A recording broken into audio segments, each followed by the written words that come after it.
Halo. Ya, selamat malam Ustaz. Malam. Open cam lah. Oh iya, bentar ya. Tapi agak susah aku masuk di Komalmo ini, Ustaz. Hah? Sering Agak ketindih susah mungkin. Komalmo ini. Ketindih mungkin. Iya. Mau nanya apa emang? Mau nanya apa emang? Hah? Mau nanya apa emang? Tadi saya masuk di Komasik itu siapa tadi tuh? Nah, barusan Siapa? di situ. Ya. Ente juga sih pakai asumsi. Kagak bawa data. Justru kan saya bisa tutup data juga. Kan saya nuntut data juga. Dia nggak bisa nuntukin data juga. Oke. Ini gimana nih? Yes. Sesuai judul topik, Yesus itu adalah ciptaan Allah. Ya benar, ciptaan ya. Ciptaan, iya, jujur.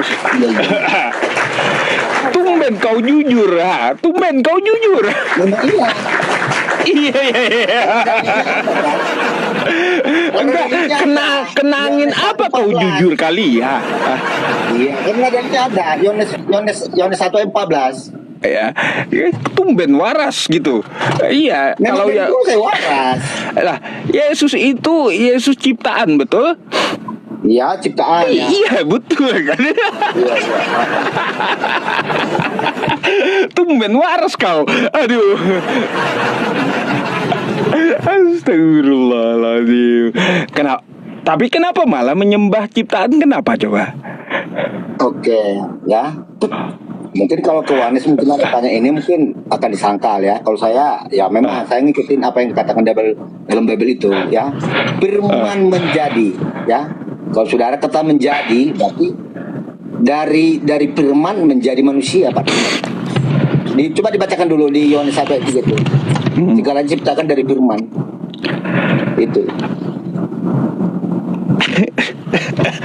Jadi Yesus itu ciptaan dan sekarang Kristen menyembah ciptaan gitu.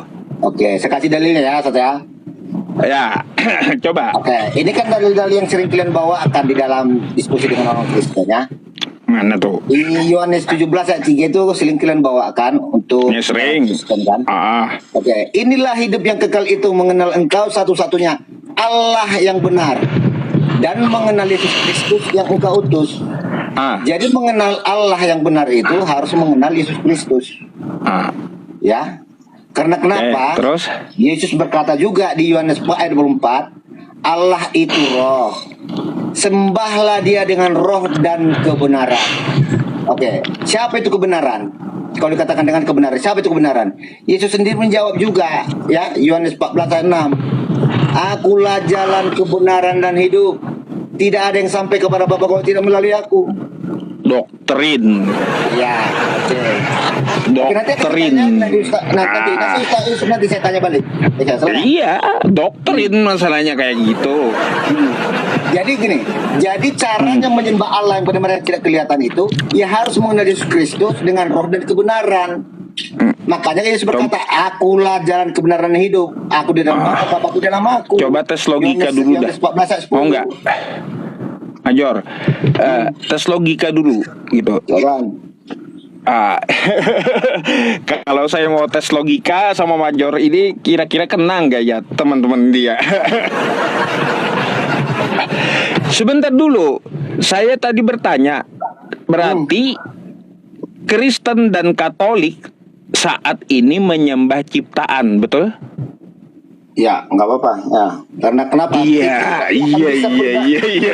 Allah Bapa tanpa Yesus Kristus. Aduh. Allah Bapa sendiri. Iya. Masalahnya gini ya, Yesus dari ayat yang Anda bawakan itu Yesus mengatakan kepada siapa? Apakah ada kepada Kristen?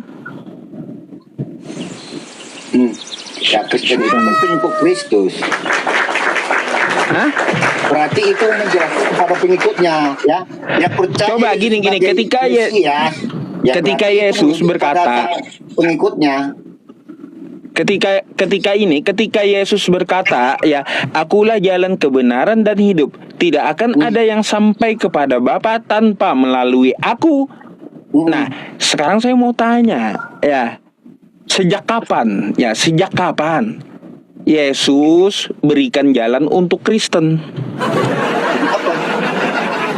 Nah, Ya semenjak dia menjelaskan tentang kebenaran. lah, itu kan dia yang ngomong sama Filipus, Yahudi, Ya, bukan iya. sama Kristen. Iya, Kayak gimana? ajaran keselamatan itu datangnya daripada Yesus, ya. Ah, Ya, yang kemudian dilanjutkan oleh para rasul-rasul muridnya. Nah, itu jalan keselamatan. Makanya dikatakan di Matius 24 ayat 18 sampai 19, ya. Pergilah ke seluruh dunia, baptislah mereka di dalam nama Bapa, Anak dan Roh Kudus. Itu. Jadi itu tanda pengikut Kristus, ya. Itu materialnya harus dibaptis. Kalau Anda sering Ustaz Yusuf saya dengar, saya juga mengikuti Yesus. Tidak akan bisa Anda dinyatakan sebagai pengikut Kristus tanpa Anda mengikuti perintah Tuhan Yesus. Karena pengikut Kristus itu harus yang namanya dimaterialkan dengan baptisan. iya, memangnya Anda ikut perintah Yesus? Ya iya dong. Yesus sujud, Anda sujud nggak? Oke, sekarang gini. Kalau masalah jawab itu- dulu lah. Enggak, dengarkan. Jawab dulu. Dengarkan, perintah, ya. dengarkan dulu. Ah. Yesus tidak pernah memerintahkan maka bersujudlah kalian seperti yang saya sujud. Tidak ada.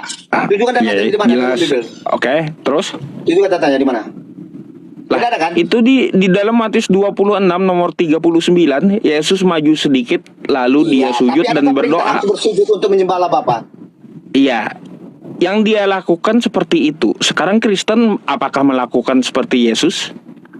Kalau masalah melakukan Ustaz Yusuf, orang penyembah berhala, penyembah pohon-pohon juga bersujud. Apakah kita harus mengikuti juga? Ah, sejak kapan mereka bersujud? Penyembah pohon, Itu penyembah orang penyembah berhala berhala? juga sujud. Orang penyembah berhala nggak sujud? Enggak. Hah? Enggak. Jadi orang-orang penyembah berhala apa? Praktek sujud ini hanya ada dalam Islam dan diajarkan oleh para nabi. Penyembah berhala nggak ada praktek ritual ibadah mereka sujud, nggak ada. Berarti Ustaz Yusuf belum pernah nampak orang penyembah berhala kan? Ya. Jadi orang yang menyembah umpamanya berhala-berhala itu dia harus sujud. Tidak ada ya praktek-praktek penyembahan itu ya dia harus sujud. Contohnya kepada raja-raja yang dituankan itu juga sujud. Apakah itu dinyatakan juga sebagai ya?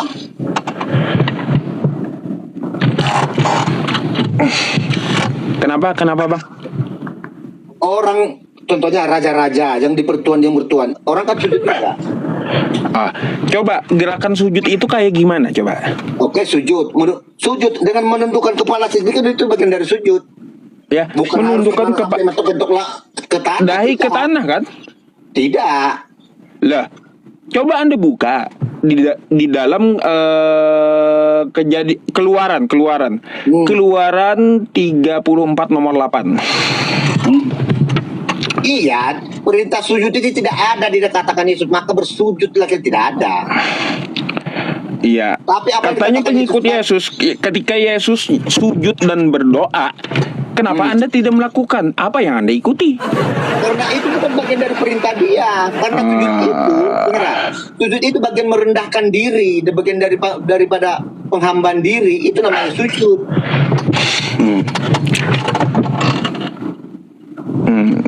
Di saat kita menundukkan kepala gini aja, kita itu bagian dari sujud. Contohnya, seorang pemimpin negara datang, kita menundukkan kepala, itu bagian dari penghormatan.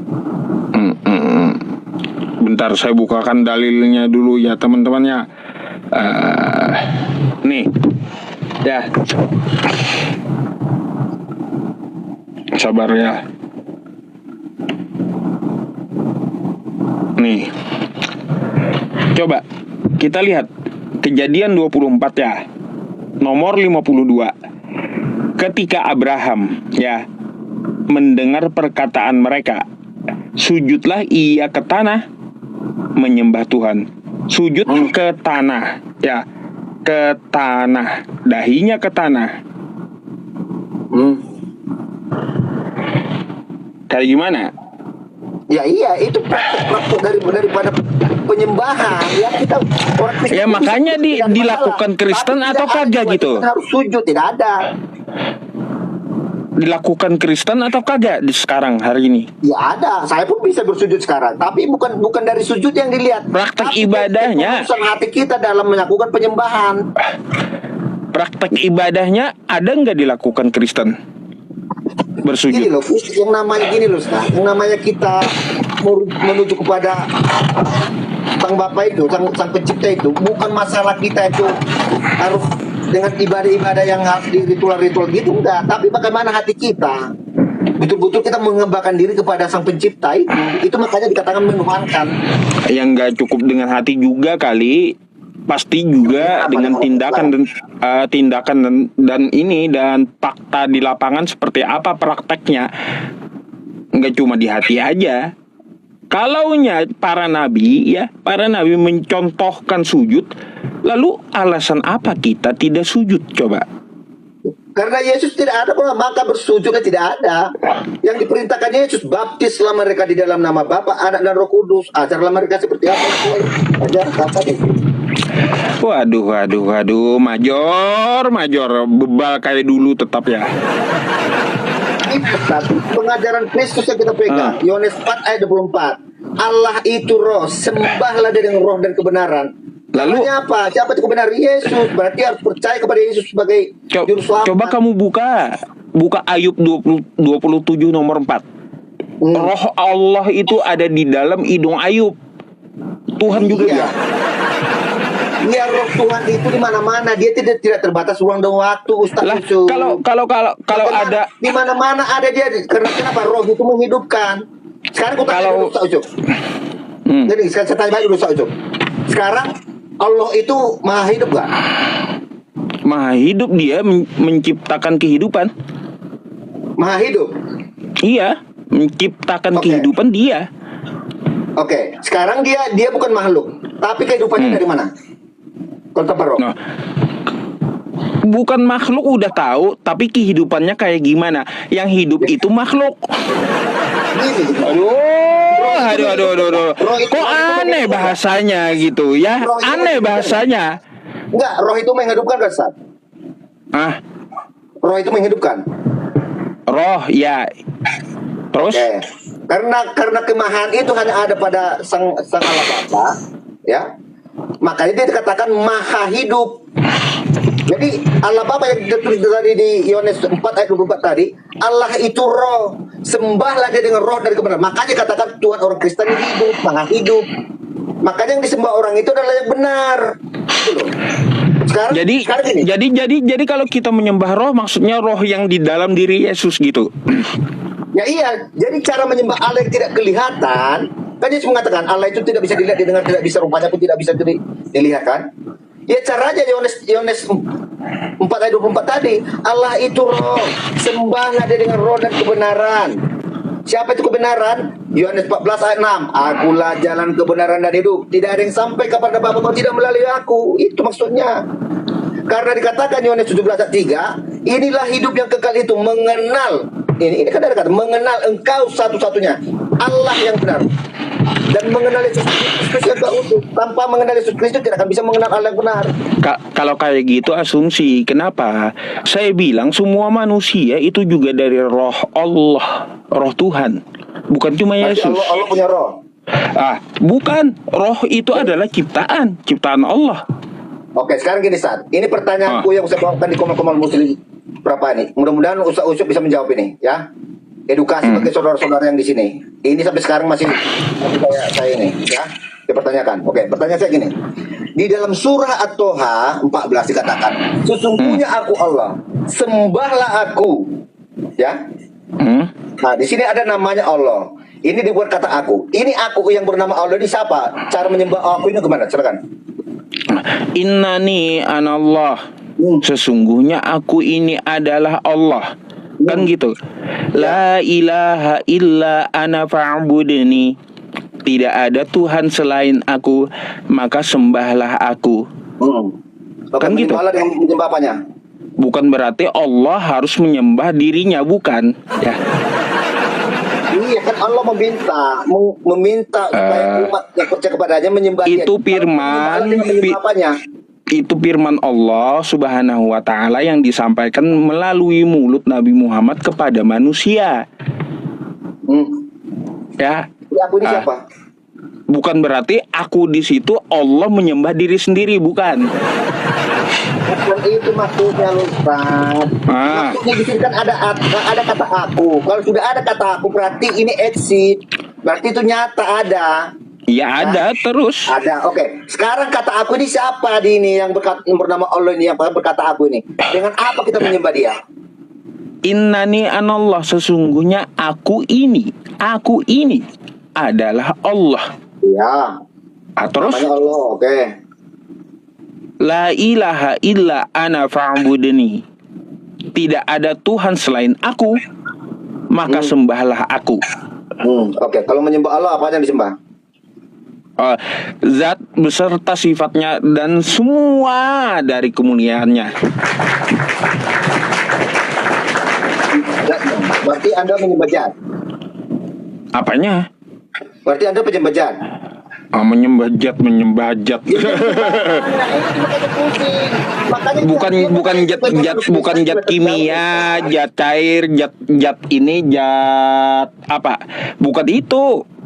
Zat itu artinya apa? Zat. Ini. Apa arti bentar ya, nih, saya bukakan aja.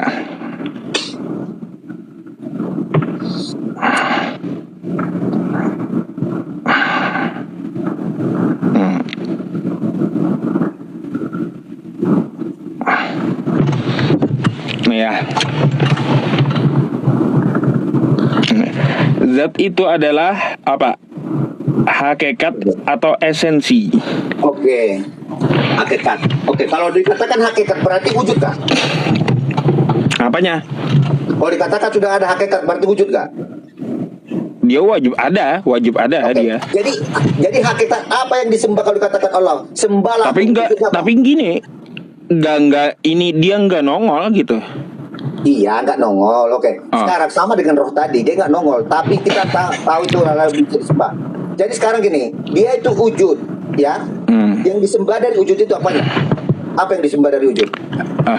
Bukan disembah dari wujud. Waduh, wujud itu hanyalah salah satu sifat Allah. Gimana? Ini sifat Allah wujud. Wala. Yang kita sembah itu semuanya dari zatullah. Kayak gitu.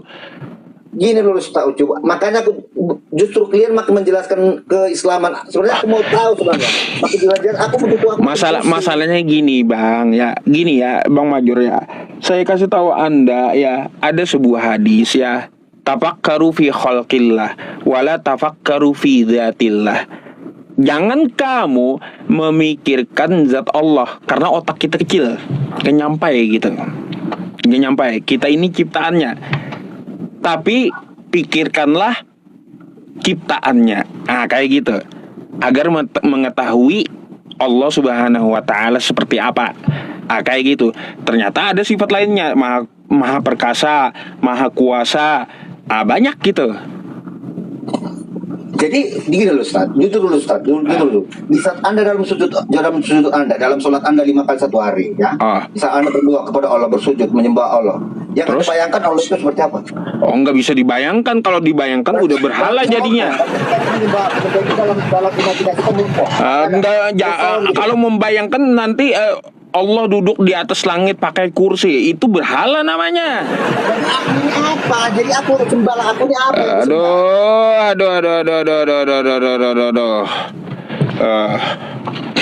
Jadi aku ini apa Ustaz yang disembah Ustaz? Apanya? Hakikatnya Allah Subhanahu wa taala yang menjadikan semuanya, menciptakan langit dan bumi, itu yang disembah, bukan yang datang ke dunia, bukan.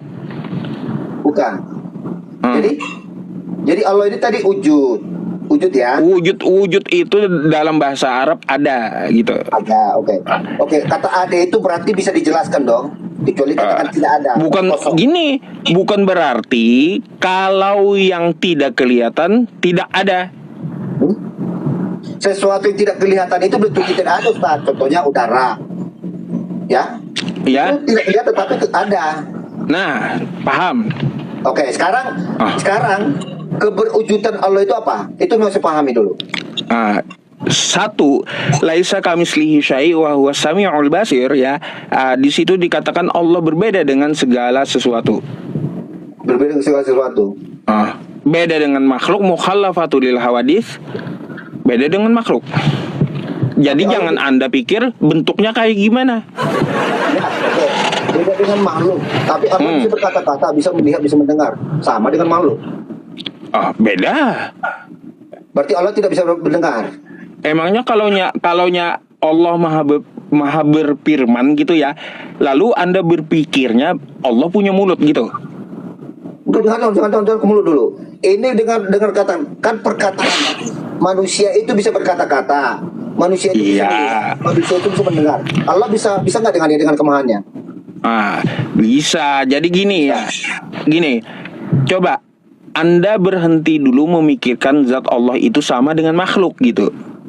Nanti Anda pikir ketika Allah berfirman, bayangan di dalam diri Anda itu Allah punya mulut gitu.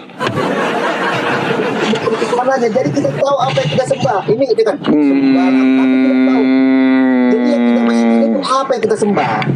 Mas kita gitu. Apa yang kita sembah. Iya.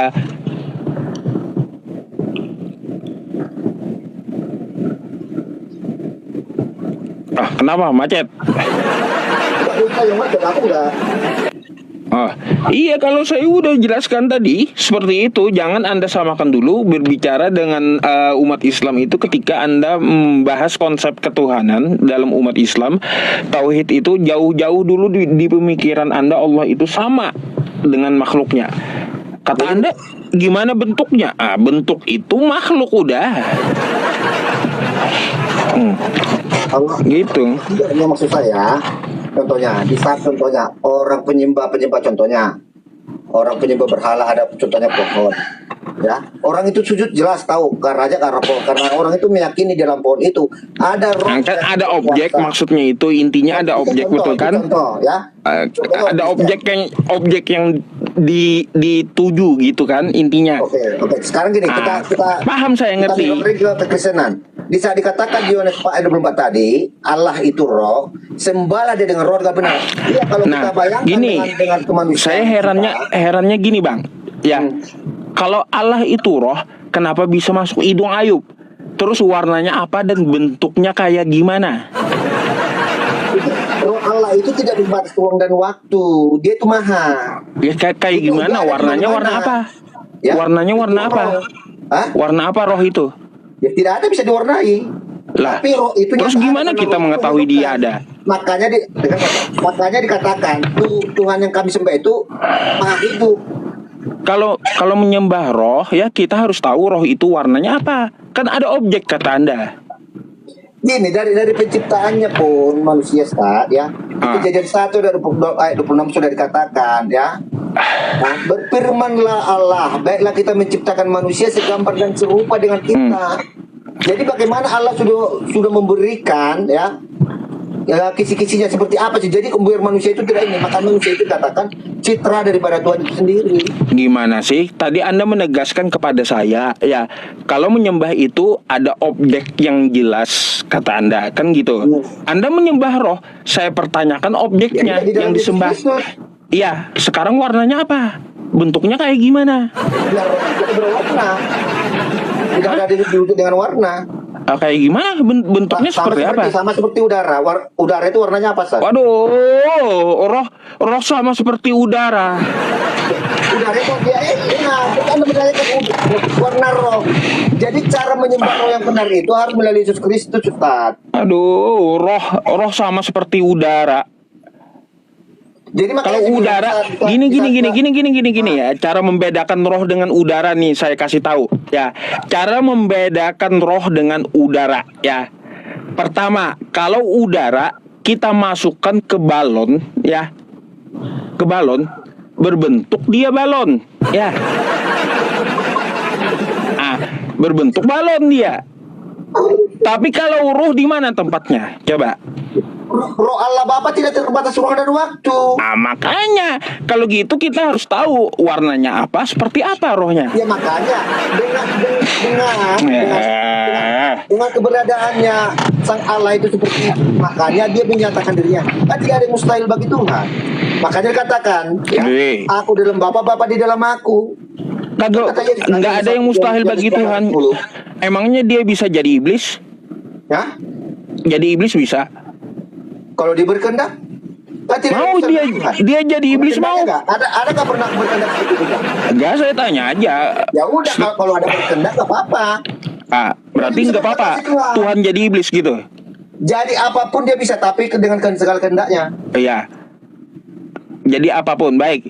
Sekarang saya ada 3 pertanyaan nih ya. Kalau dia maha segalanya, ya maha apapun kata Anda.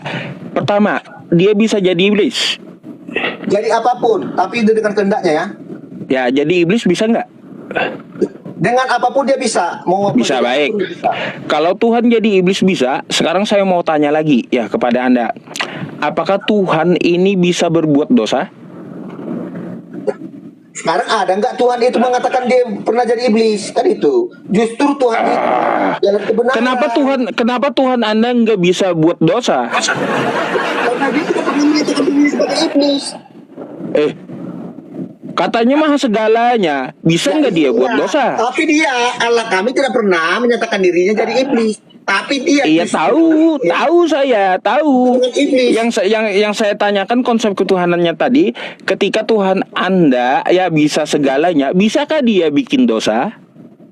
Gimana Tuhan bikin dosa? Dia kan maha. Berarti ada yang kagak bisa. Bukan maha segalanya Tuhan Anda yang roh tadi. Dunia ini mau dimusnahkan dia pun, dosa apa ngomong membatas Tuhan? Kayak gimana? Berbuat dosa aja dia kagak bisa. Kayak gimana itu? Bisa diterapkan kepada Tuhan. Satu lagi pertanyaannya coba. Kalaunya dia Tuhan, ya kalau dia Tuhan bisa segalanya, maha segalanya, bisa nggak dia menjadi bukan Tuhan? Maksudnya bukan jadi Tuhan? Ya Tuhan mana bisa lagi? Ini Tuhan yang mana sekarang? Tuhan Allah Bapa atau Tuhan Juru Selamat? Muter kan? Kalaunya dia bisa jadi apa saja, ya jadi apa saja, Tuhan ini ya bisa segalanya. Bisakah dia? Bentar. Bisakah dia ya menjadi bukan Tuhan? Tuhan tidak bisa dibatasi, dia maha, tidak ada bisa berubah-berubah. Ya bisa nggak dia menjadi bukan Tuhan? Tuhan Allah Bapa tidak bisa, tidak bisa. Tadi katanya maha segalanya, lalu tiba-tiba tidak bisa. Tuhan Allah itu maha segalanya.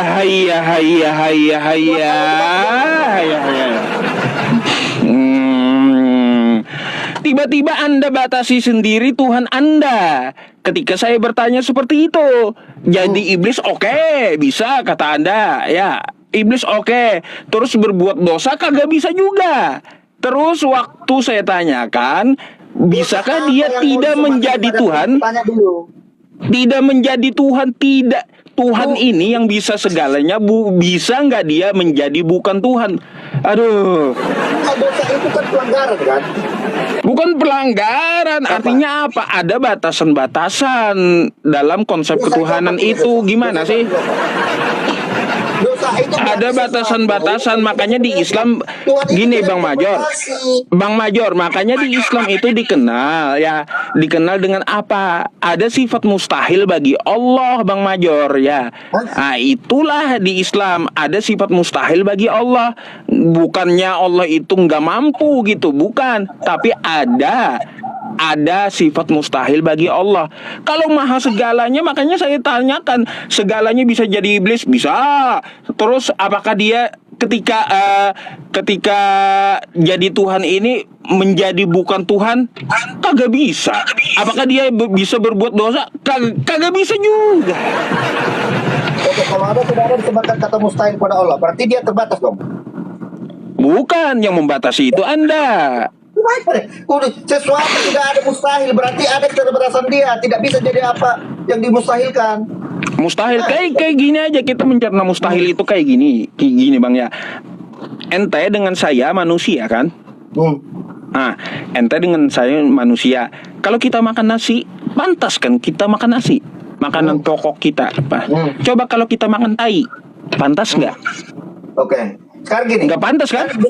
Ya dengarkan dulu. Ya, bentar Bang, belum habis argumen saya. Gini, nggak pantas. Kalau nggak pantas, begitu pula Bang. Ya, bagi Tuhan, kita sebagai manusia aja ada yang kagak pantas untuk kita Bang. Yaitu makan tai, nggak pantas. Apalagi bagi Tuhan Bang, nggak pantas Tuhan itu jadi manusia. Oke. Kalau pencipta itu tidak pantas jadi manusia, apa kelemahannya? Itu Bukan udah turun kalau menjadi manusia udah turun kemahaannya Bang. Kacau udah itu.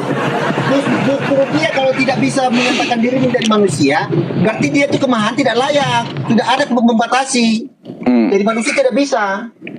Lah, bagaimana kata Rama kalau dia itu satu baik, aja membatasi? kalau dia maha segalanya, dia maha adil nggak? Kalau dia maha segalanya, dia maha adil juga nggak? Wah, ya maha adil. Baik, kalau dia maha adil, maka ketika dia nongol di muka bumi, ya, di satu kampung selama 30 tahun, itu di mana keadilannya bagi mata kita dan orang buta? Oke. Yang Anda maksud berarti ke Yesus kan? Iya, pasti kan menjelma kan kata Anda. Tuhan menjelma, ya. gitu. Kenapa Yesus itu diturunkan di tengah-tengah Bani Israel? Karena umat perjanjiannya itu adalah orang bahasa Israel. Baca di Kejadian 17 Bang, bukan masalah itu. Ya? Saya tanya Bani sifat Israel Tuhan. Turun-temurun. Bang, yang saya tanya itu sifat Tuhannya. Maha adil kata Anda tadi, maha adil. Ya, Tuhan yang maha adil tadi tiba-tiba menjelma jadi manusia, turun di satu kampung sepanjang 30 tahun, hanya beberapa orang yang melihat. Kan kayak gitu. Nah, sekarang saya pertanyakan, ya, mana ya keadilan bagi saya untuk melihat Tuhan? Keadilan mata saya mana? Bisa-bisanya Tuhan cuma nongol di abad pertama. Lalu di tahun 2025 kagak nongol lagi. Tuhan macam apa ini? Protes saya. Oke, sekarang gini, dengarkan. Protes saya Bang. Artinya gini Bang, Iya, sebentar. Ya, coba sebentar. Artinya gini ya. Kalaunya dia jadi manusia, artinya mahanya hilang Bang. Mahanya hilang. Akhirnya apa sifatnya dia tabrak. Sifat maha adilnya udah hilang jadinya kalau kayak gitu. Mustahil Tuhan kayak gitu jadinya Bang. Mustahil. Yesusnya atau Allahnya? Hah? Mana yang Anda bahas ini? Yang Anda bahas pribadi Yesusnya atau sang ilah Ya itu? kan yang asal mulanya. Yang maha itu kan sang ilah. Iya, yang maha Yesus kan sang ilah. tidak bisa berbuat apa-apa dari diri sendiri. Kan katakan Yesus. Karena kenapa? Kan dia datang daripada sang sumber. Terus? Jadi Kalau dia datang dari sumber kan kayak gitu ya Bang ya. Datang dari sumbernya dari Tuhan semesta alam. Lalu kenapa Anda sembah? Padahal itu ciptaan, Anda tahu. Oke, kenapa kalian sembah? Justru itulah pertanyaan tadi, Ustaz, ya. Kami sudah menjelaskan, Allah itu roh. Sembah, itu kan kata perintah, sembahlah dia dengan roh dan kebenaran. Siapa itu kebenaran? Yohanes 14:6. Akulah jalan kebenaran kata Nggak Yesus. bisa, Bang. Kita teliti dulu. Kita teliti dulu satu persatu. Surah Tuhan 14 itu apa yang disembah? Silakan. Itu Gini. dulu. Dan tadi belum ada poinnya.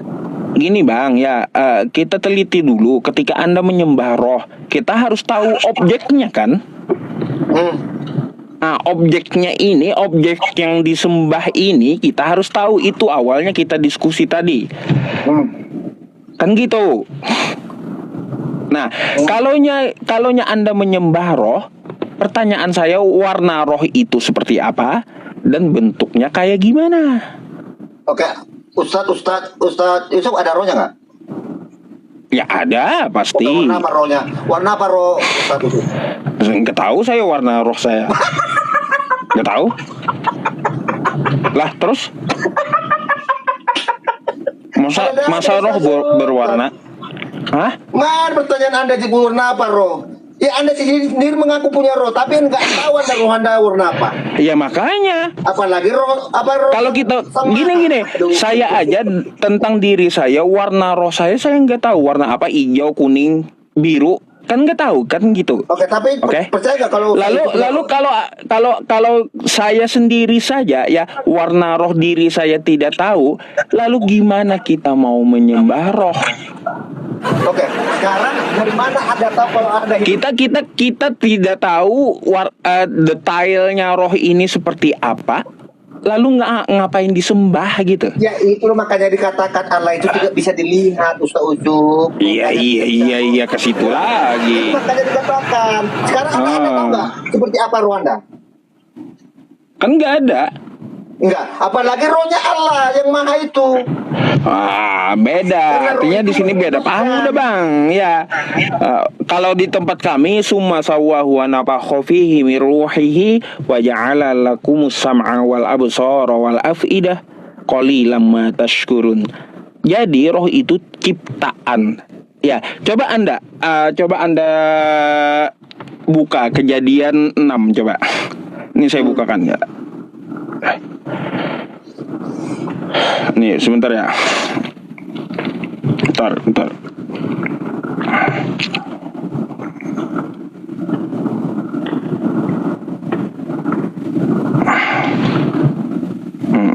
Kejadian 6 nomor 3 nih. Kejadian 6 nomor 3. Kita baca ya.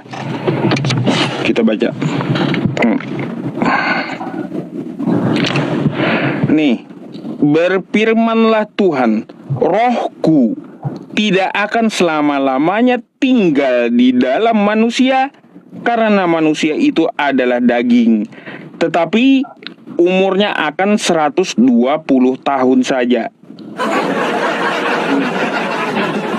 Kayak gimana? Ya iya, berarti ada saatnya manusia itu mati kan? Kalau misalkan ini betul nggak? Betul nggak firman Tuhan ini? Itu maksudnya tubuh tanpa roh mati, ya. Terlepas tadi itu sudah dibatasi dengan 120 tahun. Dalam artian, berarti tubuh manusia ini kalau tidak didiami roh, berarti mati. Itu namanya jasad. Waduh, bang. Ada kok banyak manusia yang lebih hidupnya 120 tahun. Ya, ada banyak. Banyak, bang. 120 tahun nih ya, 120 tahun. Melkisedek. Ya, kalaunya 120 tahun saja tinggal ya. Lalu, apakah firman Tuhan ini salah gitu? Masa Tuhan ngaco jadinya? Oh, ngaco. Ada manusia yang hidup lebih dari 120 tahun umurnya. Ya ada, tapi Tuhan memberikan ada batasan. Ya di saat nanti manusia itu akan mati. Itu maksudnya berarti 120 itu bukti batasannya. Makanya susah. Di sana. Abang mengajak saya untuk kalau menyembah itu harus ada objek yang jelas kan kayak gitu. Makanya saya bahas ketika Anda menyembah roh kan kayak gitu dalam Kristen, roh yang dalam diri Yesus itu warna apa? Detailnya seperti apa gitu.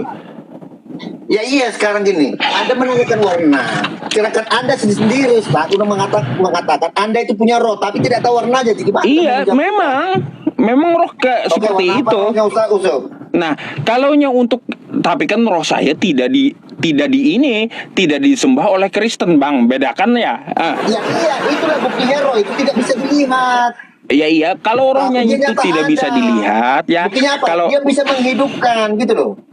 Kalau dia tidak bisa dilihat tapi menghidupkan, artinya begini, Bang.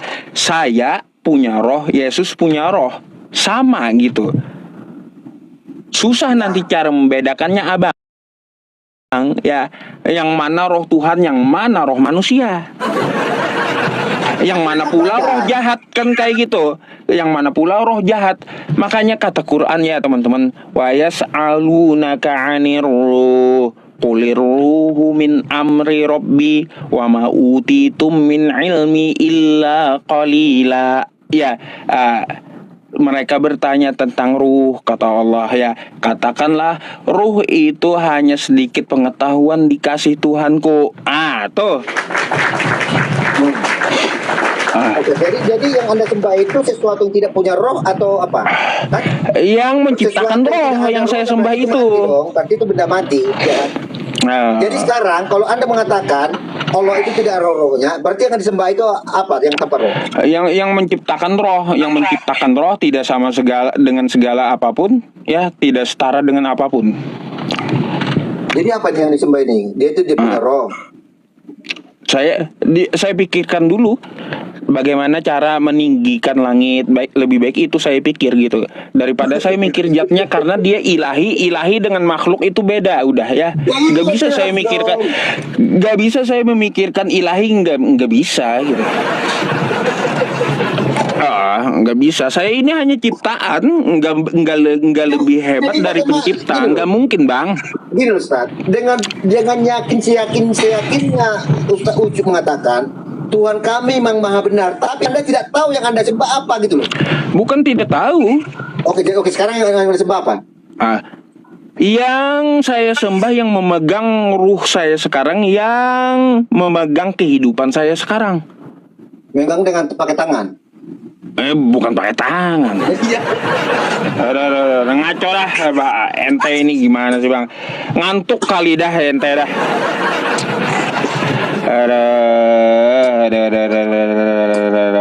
Yaudahlah kalau gitu Bang Major, besok lagi dah sambung dah ya. Tempat saya udah jam 1 hampir. Ya, okay. Naik lagi besok, belum selesai kita. Pelan-pelan kita selesai ya. Oke, makasih banyak semua ya. Oke, makasih banyak Ustaz atas tempat ini ya. Oke, thank you. Tuhan Yesus memberkati Ustaz Ucup. Ya, semoga Tuhannya Yesus memberikan hidayah kepada Anda. Ya. Oke.